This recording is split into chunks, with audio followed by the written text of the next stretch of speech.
Hi everyone, welcome back to the 21 and Sensory podcast with me, Emily.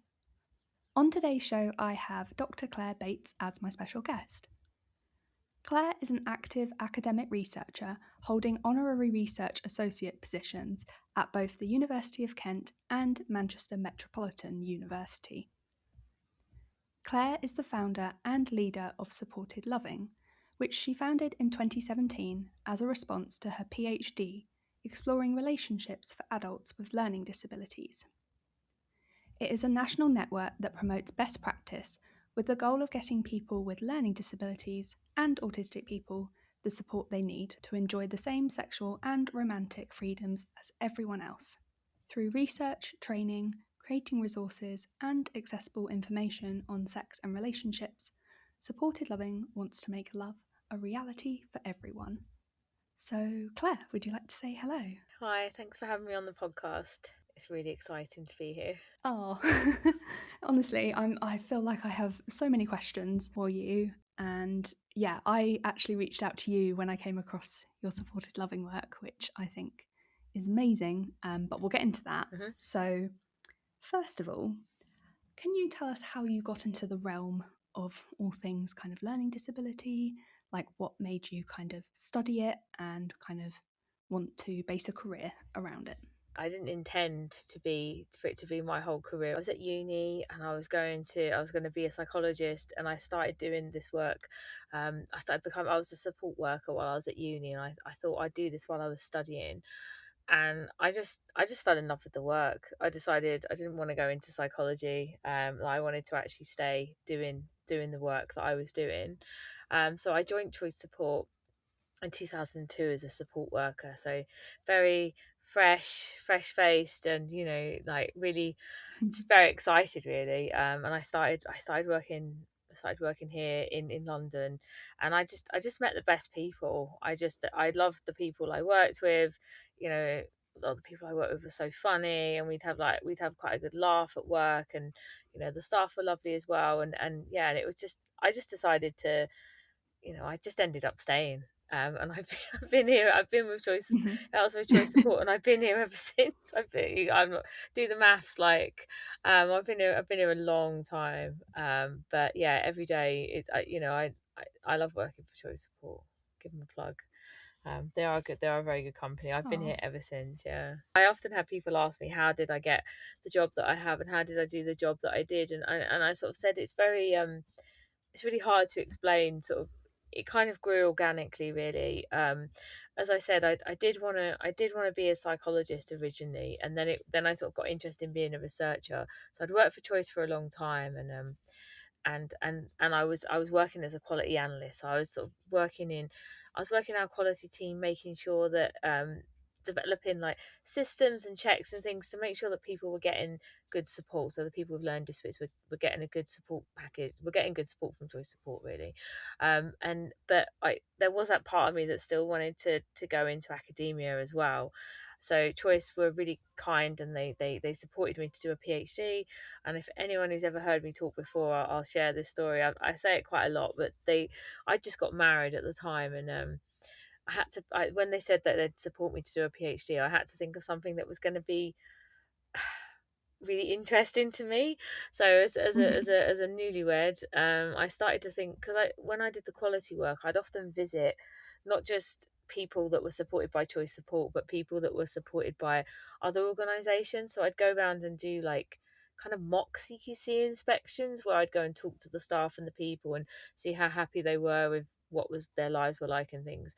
And I'd meet people that had really great lives, but it was so rare that I met someone that was I'm not like everyone has to be married. I'm the least traditional person I can think of sometimes. But I met very few married people. I met very few people with children. I met very few people with learning disabilities who lived with a partner, or whose partner sort of had like the influence on their lives and the significance that sort of people in the wider community sort of partners had. They were sometimes sort of treated as like, like a friend, or like sort of it was treated a bit like, what your boyfriends at the club, kind of like teenagery, the way the staff sort of treated their partners. It wasn't really, I didn't sort of see these sort of relationships that sort of mirrored my peers, and I wondered, was it just because people weren't interested? Was it how we were supporting people, or was there something else? So that was what my PhD looked at. It looked at sort of relationships with people, and sort of what did people want out of a relationship, and how did that sort of transpire into the relationships that they had. And obviously, unsurprisingly, lots of people with learning disabilities really want to have relationships just like everyone else. But the main finding, what I found, was that people really needed support. So, like, there was Mhm. loads of things people needed help with. So it might be things like, really practical things, like how do you find a partner, like going on dates, help to arrange like meeting partners or finding places to meet people. Or it might be that people needed education, so they might need some education about safe sex or consent or things like that. Or sometimes things like, when relationships go wrong, sort of Mhm. understanding couple like people's boundaries. And what I found was, if people, or emotional support, so people would have bad experiences, having someone to talk to about that. And I sort of found that without that, people ended up either lonely and not having relationships, or they ended up um, you know in really unsafe and unhealthy relationships. But a lot of the time people just ended up really lonely. So I started Mhm. supported loving to help with that. So I've gone on to about 6,000 questions in one go there. Sorry. No, that was great. It's really interesting to hear you kind of going into, different residential settings and Mhm. like support settings, and not just the ones that, as a provider choice support kind of Yeah. like sort of oversee. You must see such like a wide range of like different practices kind of going on. And I was Yeah. reading on the choice support website that 3% of people with learning disabilities live as part of a couple, compared to 70% of the general population, and that just blew my mind. Yeah. Like, It's what? so that's quite old data. It's never been redone, but at the time that was published, I think that was in the 2000s, that was true. And sometimes I think support's got better when it comes Mm, to relationships. Sometimes I think that number might be different, but in other ways, sometimes I think there's been a lot of cuts to service, like to people's support. Um, mhm, and often the first thing to go is the support around things like social support and support for late relationships. Like, if you've only got so many hours, making sure people have fed, and their house is safe and things like that, and they've had mm, support to shower and things like that. They become sort of, sometimes I think, the things that will never be cut. Obviously we can't leave people hungry, but social support is the number one. So in some ways, I think, and we've also become quite risk averse. I think there's definitely, people are more scared. I've one of the things I've noticed over the years is that, obviously I've worked in social care for a long time now, like 20 years. I think mhm. we've got a lot better in terms of expecting people to have rights in this area, but I think we've got more risk averse. So there's definitely, people are less willing to let people take positive risk taking, not just letting people just take unsafe risks, but sort of like letting people helping people to take risks that maybe don't work out. So I don't know, I think that number probably is still pretty accurate, to be honest, That's in my amazing. opinion. Like, yeah. And I guess that's the thing as well, is that I guess it's a combination of things, including kind of the training level of like staff, and also just so many issues surrounding like safety, consent, vulnerability. And then I know you also get like asked a lot about like mental capacity as well, because obviously physical a physical age of someone, like for example my brother, he's in his late 20s, but he has the mental capacity of half of that. And like you say, he can be kind of treated like a child in a lot of different kind of settings. So it's really tricky because he's not a child, but he's acting that age. So I can see how there's just so many layers to it. I'd love to know, yeah, what you think, and how best to kind of train staff so that they're not like risk averse. Well, I mean, Big question. well, I mean, it's what supported loving does really. So supported loving was set up to help staff to feel more confident, and so we've done lots of I've done lots of academic studies. We've spoken to staff over the years, to families, to people themselves. I'm currently working with Monique Halseman at Manchester Met and Georgia Rivers. We're doing a study looking at social workers' role in it in terms of how they approach this topic with people.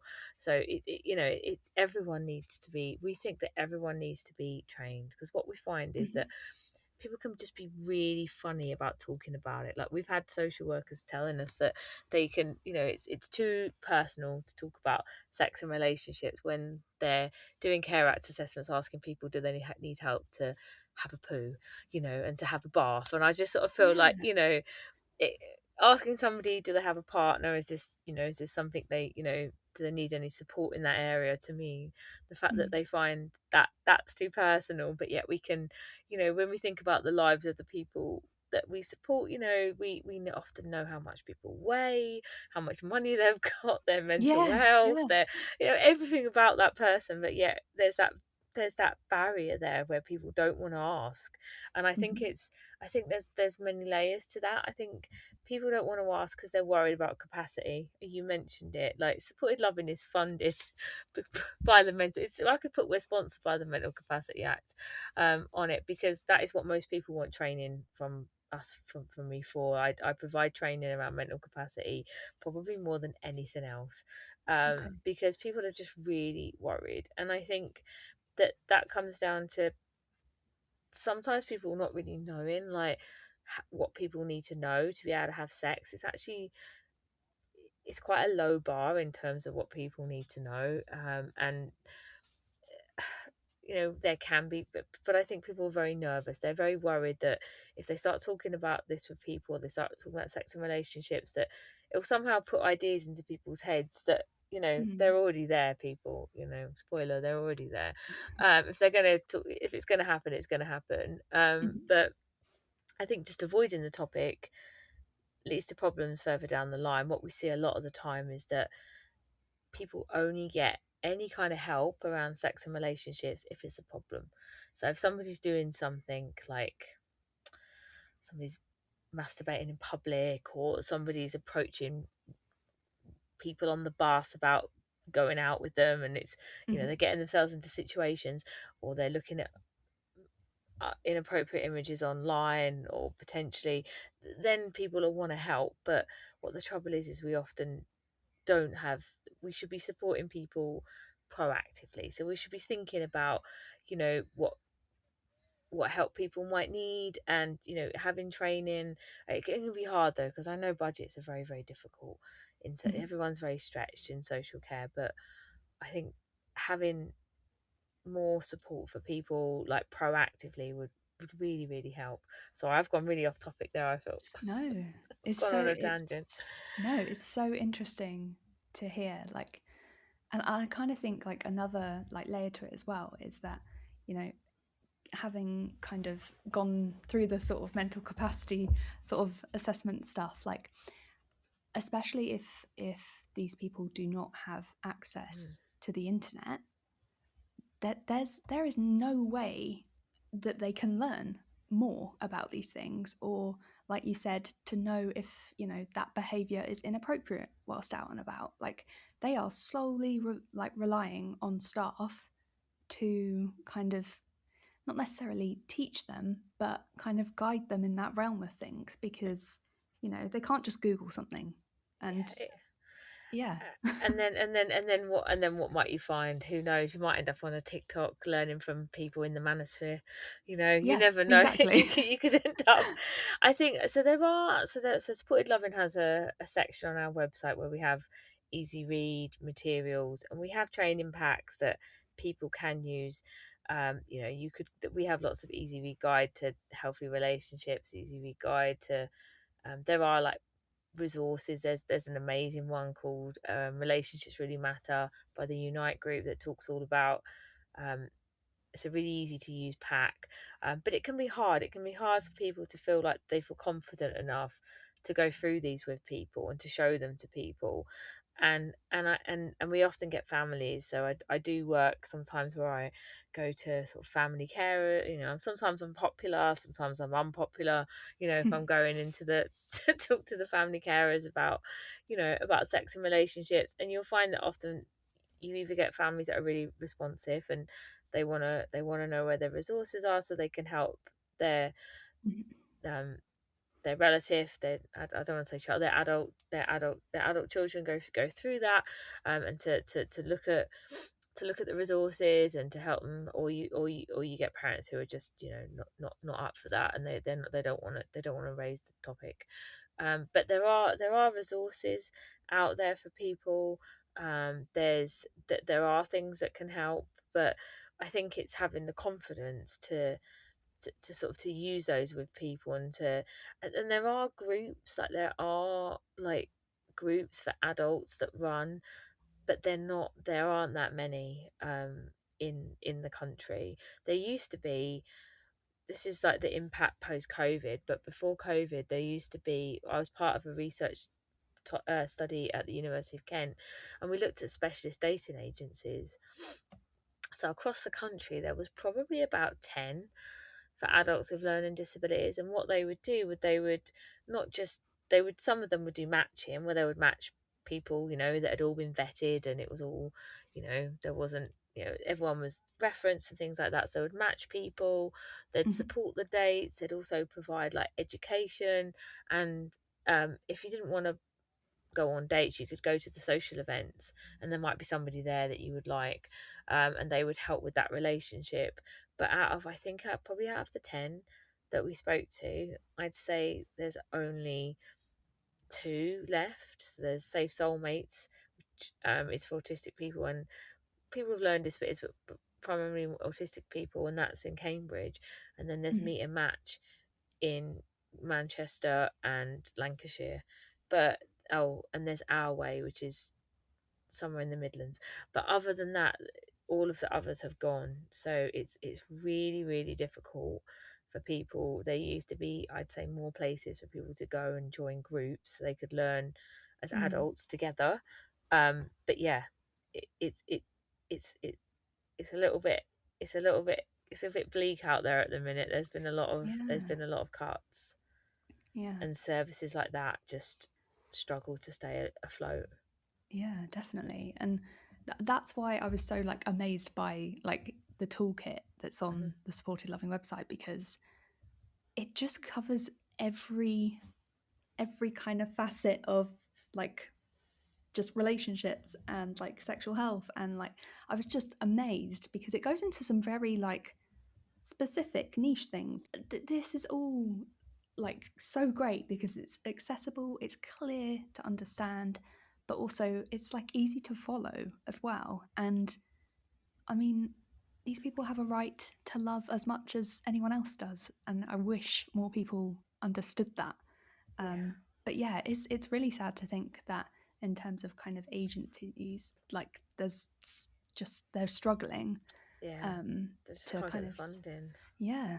I was going to say, like, so all of the research that we done is sometimes supported loving. I think people sort of like the kink stuff and some of the other things on there are obviously quite, they're the things that get people's attention, and they're the things that maybe people are like, oh, when I come to events, people sort of we met Esther Ransom, who's passed away now, at an event, and she was like, oh, about sex. And it was all, I said, the sex side of it is a very tiny part really of what we Yeah. do, because it's supported loving. What we found, and what all of the research that 90% of the research that I've done found, that what most people want is kind of the same as the general population, really. Like, sex is important, but it's that companionship.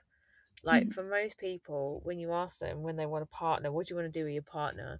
Some people will be like, say about sex, but most people say, I want that companionship. I want another Yeah. person to witness my life. I want Mm. someone to support me. I want someone to hug me when I'm sad. I want someone to snuggle on the sofa with and watch Bake Off or whatever. Yeah. That is what most people want, is that companionship. And Mhm. like, we've got a loneliness epidemic in the UK, and it's particularly for people with learning disabilities, a much more likely to be lonely, and so many people struggle to make a friend. So Mhm. that's kind of like supported loving used to focus, I think, a bit more on the sexual stuff, and we've shifted our focus a little bit over as time has progressed, because what we're realizing is if you struggle to make friends, you're struggling to like develop those skills to, reciprocity, sort of give and take in friendships, and having, Mhm. like the sort of having the opportunities to meet a different range of people that you connect with, and that the only thing you have in common isn't just that you have a learning disability and you happen to live near each other and you go to the same group or you're supported by the same company. Yeah. That's what we see a lot. Yeah. It's about making sure people get like opportunities to meet other people and to make connections. And uh, I often get people want dating agencies or they want speed dating events, and I was like, why don't you try some new, like, why don't you, I mean, you could do that, but why don't you try some new activities where you're going to make some new friends, like some really social groups, and Mm. that where you're more like in a non-pressure environment to meet a wider group of people, or you might actually meet somebody that you like. And yeah, we spend a lot of time talking about about friendships and relationships these days, because Mhm. it's where people really struggle. Yeah, and I can, as an autistic person, I can see that the social side of relationships is just an absolute minefield. Like, beginning with like, how do you know if someone's flirting with you? Like, if you don't have that built in, Mm, like I've got no idea of some, like, what does that look like? What does that feel like, kind of thing. And the fact that you've kind of pivoted to kind of include the whole sort of like journey of dating through to kind of more long-term relationships just shows like how important it is to have that companionship, yeah, um, but also just to try to understand people. That yeah, in itself is hard enough. yeah, and often, like, sometimes we found people just stumbled at the most basic blocks, because if you're somebody who sort of has communication challenges, and you've got to have a you might need help to sort of get that conversation going, and then you might need help to remind to meet them again, and someone might need to help you to organize to call them up and say, should we, you remember you went out last week, should we go and meet, would you like to meet her again? Or Mm, we've had some people, and like, I've tried to sort of suggest that they might want to invite their partner to the cinema when they go on a Wednesday, but they're like, but I go with my staff, and we're like, yeah, but would you like maybe not want, or maybe do something else with your partner? And they're like, no, but I do this on this day. And it's like yeah. helping people to sort of like, you know, just think about how, because I guess it's something, if you've never had that experience, you've never sort of having to accommodate somebody into your life, it takes a little bit of work, and it takes a little bit of, changing, you might have to change a few things, and some people even find that a little bit difficult, and it might need support to sort of understand give and take, and that you might have to go and watch that film that maybe wouldn't be your first choice, and then Mhm. they'll come and watch, maybe they don't want to come and watch, I don't know, something that's not your partner's, not quite their choice. But it's about making sure that we sort of like help people to understand about relationships. I think sometimes a bit of give and take, a bit of compromise, and you know, I don't know. I do a lot of work about this kind of stuff these days. It's so interesting because, like you say, changing up a routine that someone might have had for For years, like, years. every Wednesday I do this with this person. Like, I Yeah, totally get like having to accommodate like someone else in that mix and take into consideration their yeah. needs, but also, what they like to watch, for example. Like that is a big change. It is a big change, and I sort of feel like, if somebody their whole life has sort of like got into a routine, and Mm, it can be hard, and sort of never had to think about somebody else, like as a part, it can be hard. Yeah, I mean, I'm not saying people can't, obviously some people just take to it just like that, but mm, relationships, that's what I sort of say to people sometimes. Relationships are hard work, they're not all fun. It's a lot about compromise, and you know supporting other people when maybe you don't feel like it, but they need support, and care, and I don't know. We do yeah. It's been an interesting I think yeah, we got off sort of started talking about the more exciting things, and now we used to do a lot of work about sex, but and sex is obviously important, but I do feel like there's a lot of work to be done, and I think there's a reluctance sometimes for people even to start work on sort of relationships. We've sort of Mm. people often ask me to come and do stuff around friendships. I'm like, what about relationships? And I'm like, start off with friendships, and I'm Yeah. just like. I'm like, okay, maybe we'll talk about sex and relationship training like further down the line. But yeah, I kind of feel like these potentially like residential places or day centres, they don't want to open that can of worms, but you just want to be like, but you go home to your other half. Like your other half is a really big part of your life. Why can't that be the same for, your clients? Like yeah. it's so frustrating We- that it's seen as too big a thing to kind of look after and manage.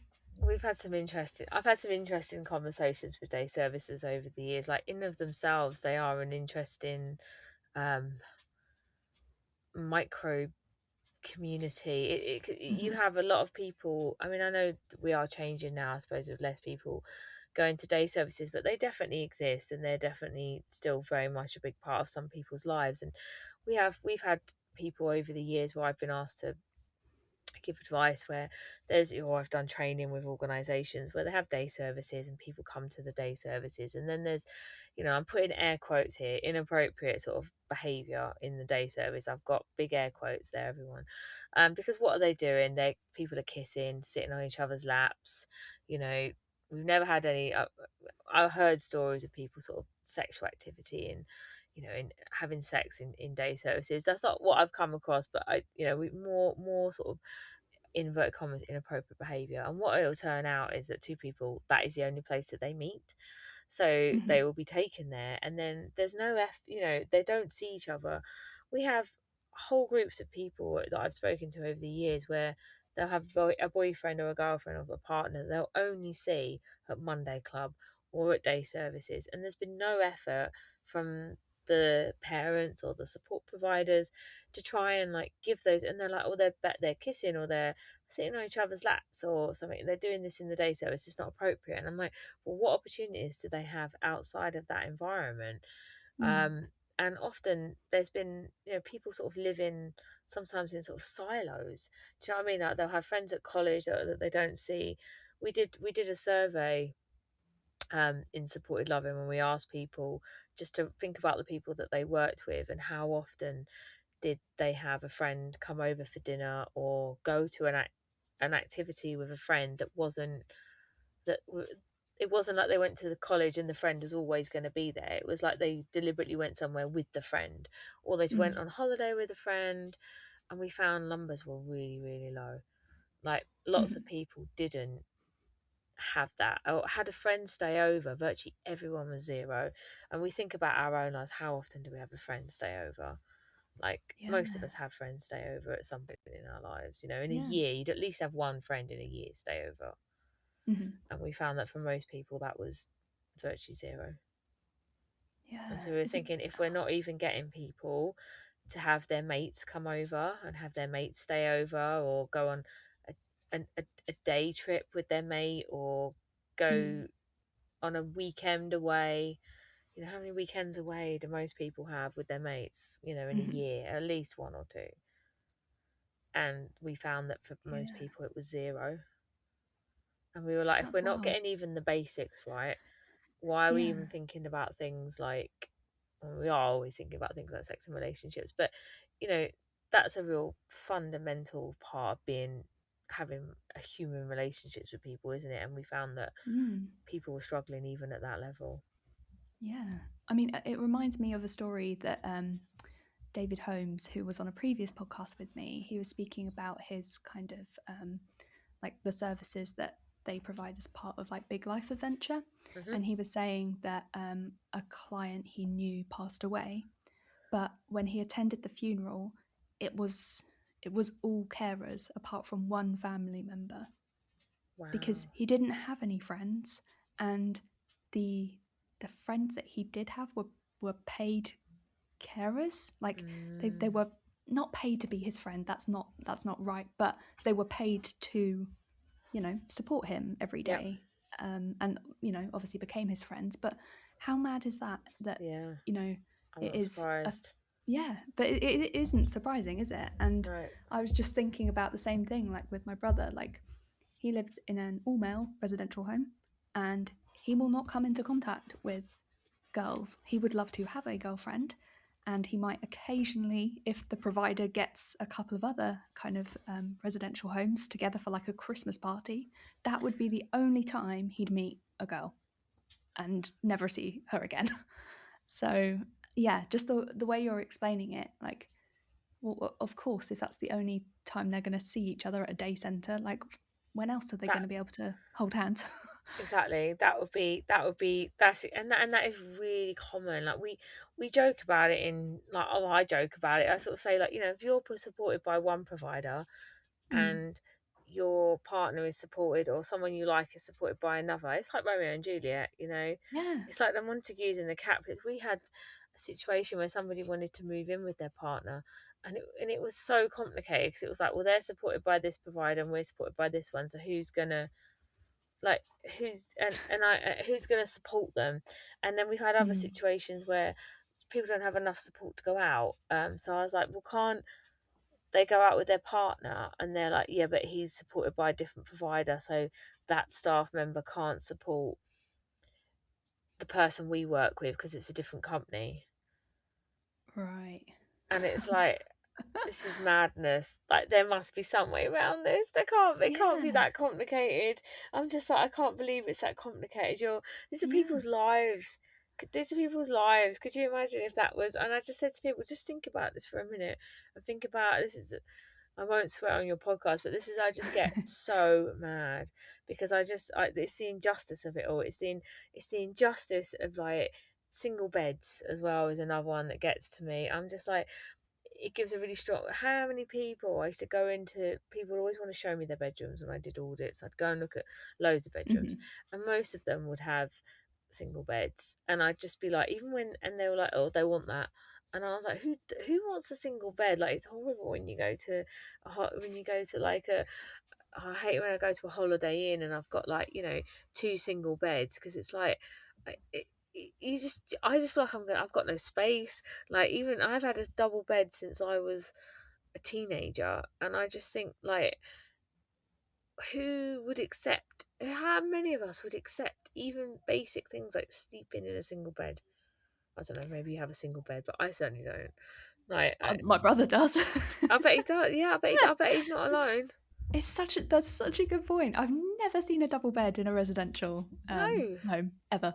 you go to any of your mates' houses, any of them got single beds.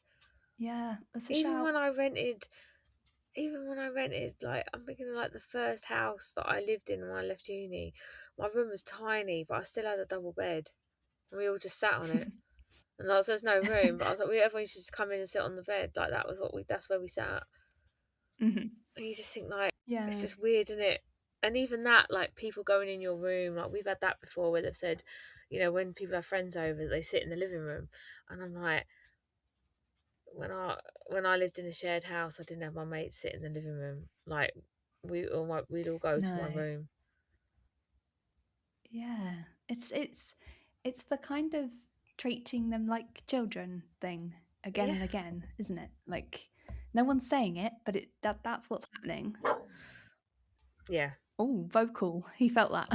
Gina, did you hear that? Gina Yeah. suddenly, Gina suddenly decided.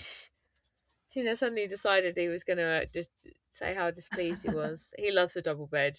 I bet. I think dogs love a double bed. I'm on the double bed right now. I live on a boat, so I'm interviewing. I'm interviewing. You're interviewing me. I'm sat on my Oh. bed, and he's sat on it with me. But yeah, like, well, even things like having a dog. I mean, that's one of my other ones, my other pet peeve, and don't get me started Oh. on that. Like, you might as well ask for a rhino, in care and It is support. a pet peeve, literally. It is a pet peeve, literally. Yeah, we had so many people want a dog, and housing providers is always a way to say no, they can't have one. But we've challenged housing providers, um, legally over some of the things that they've said about people not being able to have. We've had housing Hmm. providers. We've threatened legal action where housing providers have said people can't have overnight guests in their room because it doesn't say that in the tenancy. And then we've yeah, so they've tried to say people can't have overnight guests, and we're like, no, it doesn't say that in the tenancy. And as soon as you threaten them legally, they backtracked on that Hmm. because it is against people's human rights. You can't tell people they can't have someone in their room Yeah. unless there's like a real reason. Say they wanted the person they wanted to bring in was, I don't know, a known sex offender or something, like. But if it was just of their partner, Yeah. it's crazy. Yeah. But I think it goes back to what you said about treating people like children. Yeah, yeah, no, exactly that. And I think it's reminded me as well of a story that my brother had told me where um, I think before he lived at the residential place that he lived at now, there was a guy who could go out kind of shopping without a carer, so he just used to do like independent shopping. And one of the staff Hmm. got a phone call like in the evening to say, "Can you come and pick me up?" And they were like, "Oh, but you usually, get the train. Like, is everything okay?" He was like, "Yeah, I bought a rabbit." And the staff were like, "You did what?" And he'd bought a rabbit and he wasn't sure he could take it on the train. So they had to go pick him Oh, up. hopefully you got to keep it. He did get to keep it. Oh, good. You can't take a rabbit off someone. But No, I just love that can't take a he rabbit or something. absolutely used his free will and was like, "I'm buying a rabbit today." I'm having it. I'm having this rabbit. Yeah. I can't go on the train with it. Love it. Yeah. Oh, bless. I wonder if he has something to carry it home in. I know. I have Uh, so many questions that my brother didn't know the answers to, but I was like, that is so good. But it shows like, but also I'm sure all the yeah, people, bringing a rabbit back, everyone would love to see a rabbit, like exactly. it benefits everyone. Absolutely. And I'll just go, just leaving the pets for a second. I will go back to one of the things that you said earlier Mhm. about capacity, and I Mm. think that I think people hide behind people not having capacity sometimes because what I'm trying to explain this in a way that makes sense. So, a lot of the people we spoke to, and I've done lots of interviews with people with learning disabilities over the years for academic research and also just for working with people in supported loving for workshops. Mhm. Many people do want a sexual relationship, but a lot of people, and we don't know why, whether it's to do with someone's learning disability, to do with maybe the medication, to do with how people are socialized, to do with what the stories people hear and the fear mongering and the messages that sex just isn't for you. There are a higher portion of people with learning disabilities are not in sexual relationships, and often it's, for some people, it's not something they're interested in. But even if someone lacks capacity for sex, it doesn't mean that they can't enjoy intimacy and a relationship. Mhm. So even if you don't have capacity for sex, that doesn't mean that you can't have a partner. It doesn't mean you can't go on dates. It doesn't mean that you can't sit in your living room holding hands, having a little kiss, watching Mm. TV. It doesn't mean that you can't be on your own in your bed, up in your room. It might mean if someone lacks capacity, and we try to, and they're looking to have a sexual relationship, and they've had all the education, they still can't gain the knowledge to be able to have Mhm. capacity.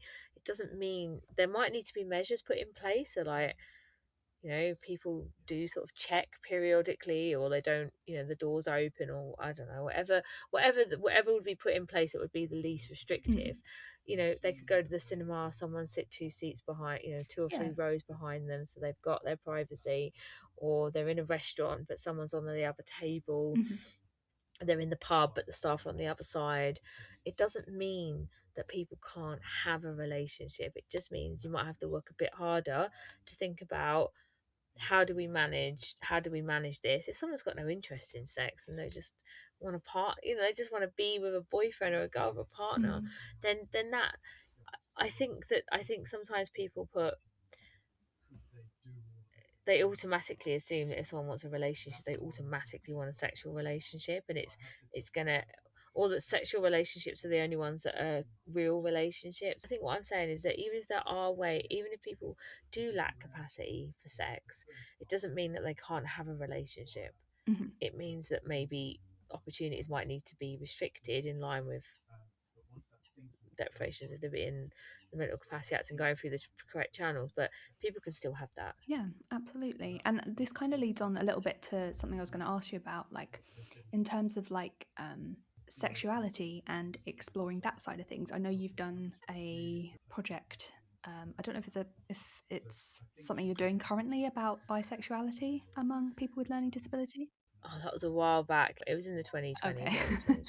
because that in itself is a really interesting thing. Because I guess unless you've sometimes it must be hard to know your sexual orientation without trying these things and having experiences with different people. Like surely that is a Yeah, real like barrier to knowing your orientation. people are very risk averse, I think, in allowing people Mm. to explore that. I mean, I run an LGBT group in London with a friend of mine, and we only have like a handful of people come, and I'm like, there isn't 4, 5 LGBTQ plus people with learning disabilities in all of London. Yeah. So I think that they've got us. There's got to be more. Called Rainbow Friends. If anyone's interested, if you want to look at that on Spoiled website, um, it can be really difficult. I think people, and so that information, I wonder how that is gatekeeping. What's the word? Gatekept from, I don't know, Yeah. like not shared with people, because I obviously everything you send. We talked earlier about people maybe not having access to the internet. Like Mm. lots of people with learning disabilities are quite digitally sort of isolated as well. Like they don't have their own. I'm shocked at how few people have their own mobile, that have Mhm. their own email, that use social media. So a lot of the time when you send stuff, it goes through social care staff. So things like LGBT events, it can be really difficult for people to even know that there are groups that you can go to, Mm. or events that you can go to, or I mean there's a great easy read guide to LGBTQ by change, but I don't know whether you have to rely sometimes on somebody sharing that with you. I mean, in that study there was a person who was bi, and he had originally been in love with a woman, and they'd got married, and he started having feelings towards, in sort of later in his life, started to experience feelings towards a male friend, and he sort of thought there was something wrong with him, and he didn't even know that bisexual was, you know Mm. like it was, he didn't even know the word. Right. So he thought there was just something wrong with him, which obviously there wasn't. But yeah, I think that, and he was in his 40s, so he's not like an old man. You know what I mean? He's not Mm. old. He's just middle aged, and I think that there's we I've known parents to sort of dismiss their children when they're adult children, and their sons or daughters when they've said that to them. We've had parents in the past who have not wanted people to come to groups. So it can be really difficult for people. I think it's hard enough if you're someone with a learning disability to meet someone and find a partner, and if you're in the LGBTQ plus community, it can be even harder for people. Mm. And you know, we know, which is the study I'm doing at the moment, no, we ask social workers, do they talk about sex and relationships as part of care plan assessments? Mhm.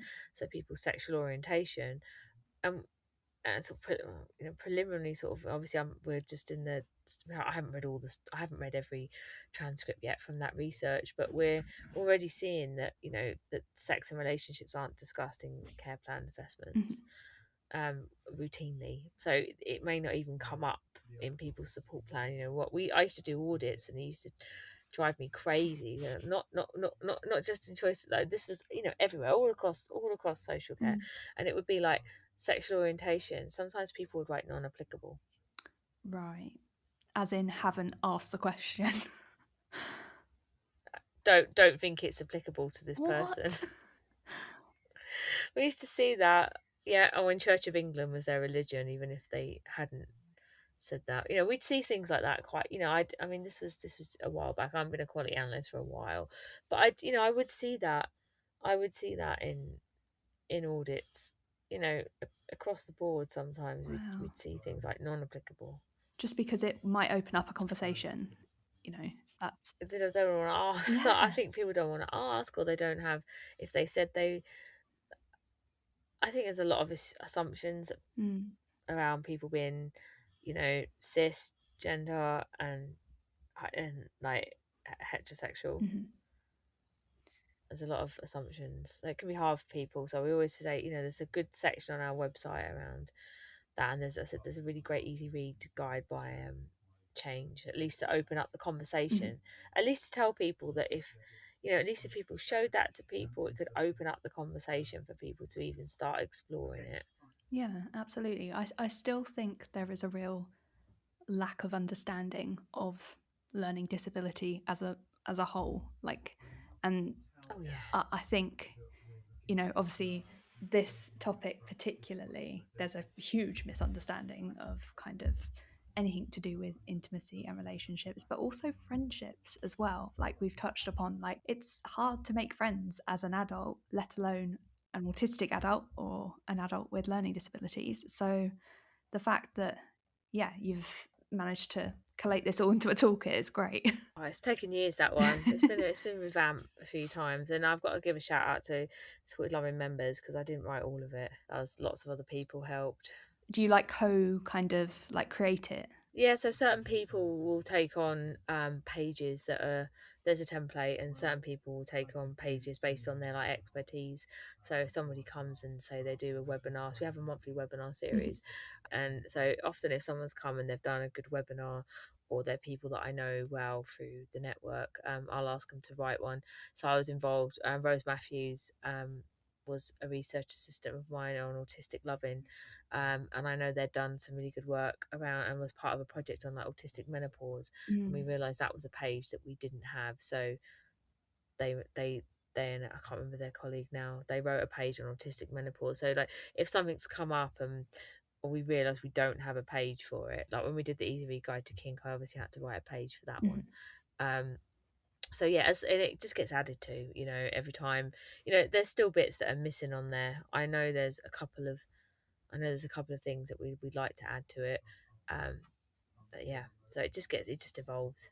That's nice though, like the fact that, you appreciate like it's never really finished. It can only kind of be added to and will evolve as, more and more information's put on it. And I think that's the thing as well, is that like toolkits and resources, they're great, but they can date so quickly. But the fact, Oh you're yeah. keeping an eye on it and like updating it as you go just like shows the commitment to like having the right information out there. I was going to ask Yeah, I think you. we did that last Oh, year. did you? um, I think so. I was going to ask you, like, this is might be a bit of a weird question, but I was going to ask, like, what's the most kind of surprising thing you've learned, like, through your research? It doesn't have to be necessarily like research you've done recently, but it'd be, The most surprising thing yeah, I've learned through my research. it could be. That's an interesting question. I thought you were going to ask me what's the most weirdest question I've ever had, and I was like, you don't want to know. I've had some I've had some really weird questions. I had some really weird requests for help my inbox is very entertaining. Like we have a lot of people who thoroughly enjoy getting the random questions that come through the website. Hmm. What's the most interesting thing that I've found? Yeah, I guess it could be positive or negative, I guess. Just something that surprising that you've come across maybe. When I did the project on autistic Mm. loving, where we spoke to autistic people who had a social care package, and we were asking them about this is not about learning disabilities, and we was asking autistic people about without learning who didn't have learning disabilities as well, about their sort of around their relation, what support they wanted around Mm. relationships. What I found was how difficult it was to find autistic people who had any kind of social care support. So we're doing a study at the moment where we're talking to autistic people about Care Act Mhm. assessments, and we had a group yesterday, and none of the members of that group had were successful in getting support, and everyone was talking about sort of some in autistic loving we did find people, but it took a really really long time. And I guess I'm used to working with adults with learning disabilities where you know your support package might be cut and your hours might be cut and your activities might Hmm. disappear, but you will get support, and you should be getting support around relationships. And I guess some of the issues some of the people who are autistic without learning disabilities were facing, and the lack of support and places for people to go to, Yep. I guess that was probably that was probably the most surprising. If you've got a learning disability, it can be hard to get the support you need. But I found if you're autistic and you needed support in this area, it was nearly impossible. Yeah, I mean, I've definitely spoken to people and have kind of witnessed that myself, in that, you wait months on a waiting list to be, diagnosed, and then it's like, congratulations, you're autistic. You're like, great, now what? And they're like, nothing. It's like, Nothing. good luck with the rest of your life, and you're like, oh my god. Yeah, yeah, Yeah. yeah. We found that lots of autistic people. One of the studies that I was that is sort of linked to mine, not my study, but it was linked to it, was found that a lot of people would seek an autism diagnosis following sort of relationship difficulties, like relationship Mm, breakdowns. They would often then seek would be a trigger sometimes for people seeking a diagnosis. And yeah, and just how in the US there's some work done around like having groups. And I'm not saying that I'm not saying education like for children, but sort of like relationship support and education, like peer-led mm, groups. And there was that sort of stuff in America. Was it America or Canada? It was one of them, I can't remember now. And I was just thinking there's nothing, Hearts something it was called, and I was thinking there's nothing like that in the UK. mm, Like it's very, very, if you're autistic and you need support, it's very. And we do have some pages on the website that are sort of autistic loving, and there's autistic menopause, but we do really need to we are looking to sort of grow that section. But supporting autistic adults intimate lives sale, I'll give Monique a plug there. Monique Houseman, is that's her work, that's her Houseman, that's her page. You can go and have a look at that. But yeah, okay. yeah, that was my one. That was my That's most so interesting. surprising. Yeah. Yeah. It's also kind of reminded me, I don't know, have you watched Patience on Channel 4? No. It's about an autistic detective called Patience, and she attends like a group for autistic adults, and they like every so often they'll kind of cut to it, and they'll be like workshopping like people's relationships, and be like, well, I think they mean Hmm. this, or I think maybe they're trying to say that they really like you, like. And I'm just like, that would be great, that is what I need, like. Like a kind of like group, like, can we deconstruct this between us and work out what this truly means. Yeah, it's really Yeah, good, I recommend yeah, it. that was what I look. I'll have a look. That was one of the things that people asked for, was like these Mm, peer led or like autistic led support groups, and we just there's just nothing like that, unfortunately. no. Yeah, it's a shame, because also I feel like it's really hard to um like, for me, I didn't know anybody in real life who was autistic. Like, the online community is great, but like we said before, if you don't have access to the internet, like, it's really hard to meet other neurodivergent people. And like we've been talking about, it must be really hard for people who, live in residential homes to meet, you know, people as well. Like, Yeah, it's very difficult for yeah, people. It's the biggest barrier. Yeah, definitely. I'd say it's probably the biggest. It's the biggest barrier, that people just don't have the same social opportunities Mhm. as the wider population. And sometimes people don't, if they're just a bit introvert. But there are places where we could go. But if I think people's social lives and their social connections and their friendships are not seen as significant as making sure they've done their cleaning and they've gone to a scheduled activity. Do you know what I mean? I Yeah. feel like there needs to be a real change in sort of how we view people's lives. Yeah, and I also feel like, in terms of mental health as well, like, whenever, like, say you go to the doctors and you explain you've got like anxiety, or you think you might be depressed, and they essentially do an assessment on you, and they're like, well, how, you know are you out and about with friends, do you socialize a lot, and it's like, but you're not taking into account, like, that I'm neurodivergent, or might have other complex needs. Like it's almost like sometimes it's if you don't have friends, then like, do you know what I mean? Like they're trying to kind of Yeah, make yeah, yeah. sure that it's like, oh, you're And not some of the normal. some of the situations that I've been in are like meant to be social and fun for people with learning disabilities. I'm neurodivergent as well. I have ADHD, and I just find some of them are just like sensory hell. Like Mhm. like these massive rooms with like loud music, like the discos. And that's not for everyone. It's like you have to have opportunities for people to sort of engage and. We all meet people a lot of the time, especially neurodivergent people. It's around our interests, isn't it? Especially Yeah. around our, mine's all around my music, and I think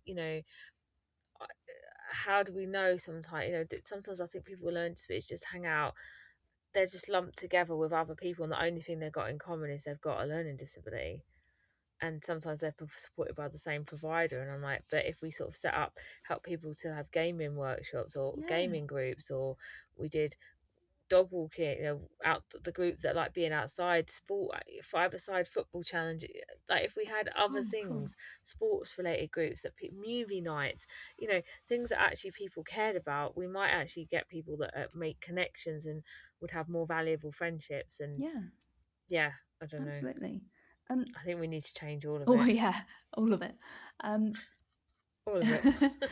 if you don't mind me asking, when did you find out that you were ADHD? Is it a late diagnosis uh or yeah, late diagnosis. Yeah. part of the club? Similar. There was a diagnosis in the family, and then it was like, oh yeah, and that one, oh and that one, oh and that one. Excellent. You don't just get one neurodivergent person in the family, No. do you? You start to kind of get a radar for it, I think, when you start to realize, like, oh, all these other people are neurodivergent around me as well. It's excellent. It's like, oh, that's why It's we. lovely. I love that though, without realizing. Oh. So, my last question is I like to ask guests about their hobbies and special interests. I know you've just mentioned music as well. Like, what do you do outside all of your lovely work that you do? So I'm a music producer. I make electronic music. Ooh, I have a yeah, and I have a small. It's a very niche genre that called breakcore, which is like very industrial noise slash music. So I do that. Yeah, and I'm an avid like hiker. I have a dog. And I'm an avid hiker. But yeah, mainly music. I spend a lot of time making music. that's cool. That's very creative as well. Yeah, I'm just about to start learning playing the cello as well. Wow, So gonna try and do electronic cello. cool. So yeah, That's really yeah. cool. I will make sure to link everything that you've mentioned. I know you mentioned a few different like groups and projects and people, so I'll make sure to put those in the show notes. But this has been a really interesting chat, and I could probably have another hour chat with you. Um, oh, hello, Juno. He's still chatting. Oh, shush, Juno. Shush, We're shush, wrapping shush, it up, shush. Juno. Don't worry. We're wrapping it up. It's almost walk time. It's all right. Oh, I see. 2 more minutes. Quick, we need to wrap up.